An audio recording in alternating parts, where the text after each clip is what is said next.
Although student behavior is my jam, I'm not going to sugarcoat it and act like it's the easiest thing to do. It is challenging to manage a classroom, especially in today's society. However, after working with over 60 schools and hundreds of teachers, there is this common hurdle that tends to keep teachers from being successful when it comes to classroom management, especially when there's a lot of challenging students in the classroom. So in today's video, I'm going to share this one thing that often keeps teachers from being successful when it comes to classroom management, coming up next.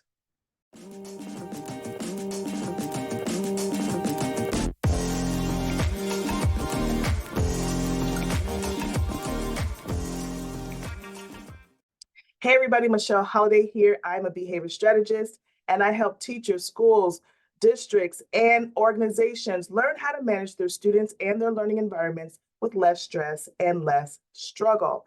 And in today's video, we're talking about the common hurdle that I have found after working with a lot of schools and a lot of teachers when it comes to being successful with their classroom management.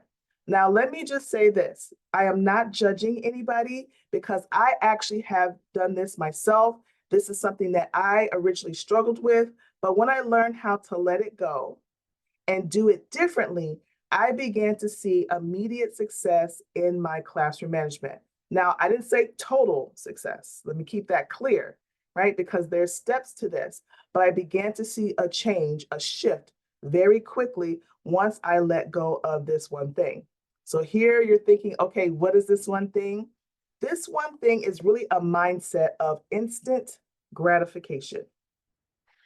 Oftentimes when I come into a classroom and I do an observation or I'm coaching a teacher and they're telling me what's happening, what I often hear is I did this one thing or I did these three things and nothing happened. So you know what? Guess what? It's impossible. Or I did this for a few days and the behavior stayed the same. And therefore, you know what? Nothing's going to work after this.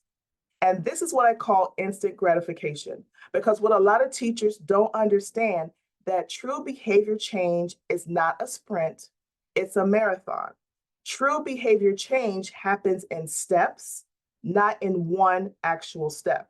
Now, there are strategies that I teach that are what I call Band-Aid strategies, where they will work in the moment, but it's only going to work for a short period of time, i.e. that same day, that classroom period, maybe even that week, but it really doesn't get to the root of why that student is misbehaving. Now, you're always going to have students who are compliant initially. These are like the students who are like born this way, or that's their temperament or their personality. But for those students who constantly, continually demonstrate disruptive, disrespectful, chaotic, even disengaged behavior, these are the students where this is going to be a process and not a one-step thing. And if you think that removing your student from the classroom is the solution, as someone who was a professional remover, I'm telling you it's not going to work. So what I had to do is to overcome this thought of, I did this one thing and now everything's going to change. I want you to think about it like you're teaching an academic subject. So if you're teaching a reading strategy, if you're teaching a writing strategy, if you're teaching maybe something in math, right? And you teach it one time, are there certain students that are going to pick it up immediately? Yes. They're going to pick it up, they're going to go with it, they've got it. But there always are these students who don't get it the first time, the second time, and sometimes even the fifth time. And so that means they need either some more support, some additional teaching, or reteaching. The same premise when it comes to behavior is that a lot of times if we tell the student to sit down, I'm talking about our continual challenging students, and we tell them to sit down one time, and they might do it for the first 5 minutes. They might do it for that classroom period, but when it comes to the next day, they're not doing it. When you're telling the students to stop fussing or arguing with each other, when you're telling students to stop being disrespectful, if you're not, first of all, implementing strategic strategies for it, but also understand that telling them one time, sometimes 4 to 10 times, that's not going to necessarily bring the change you see. When I began to accept that this is a process and that I start with where the student is and that I slowly work on to getting the student to where they need to be, that's when I began to see change. So instead of me giving the direction and the student doesn't do it the first time, and allowing my frustration to get to like a level 13, I said, okay, I understand this is a part of the process. It's just like introducing a math concept, a reading concept, an academic concept, understanding that there's certain students you're going to have to go step by step by step. Now, some of you may be saying, well, why do I have to do this? I'm a teacher. Well, here's the real thing. As a teacher, you're like the mini CEO of your classroom. And so therefore, that means that you are the one who is responsible to manage all things, including behaviors, including academics, including the structure of the day. There's a lot that happens, as you already know, as a teacher. So there are certain things that, yes, you need a village to help you with, you need support to help you with, but let go of the instant gratification.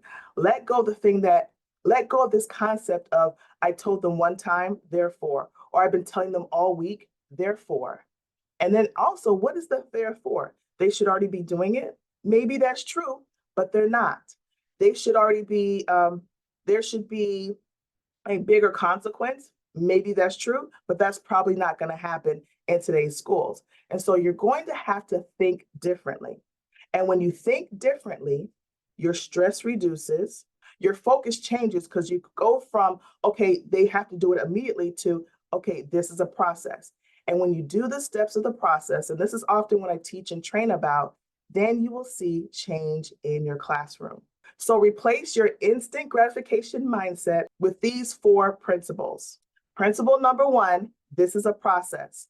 So because it's a process, it means that it has multiple steps to get you from A, the behavior you don't want to see, to Z, the behavior you do want to see.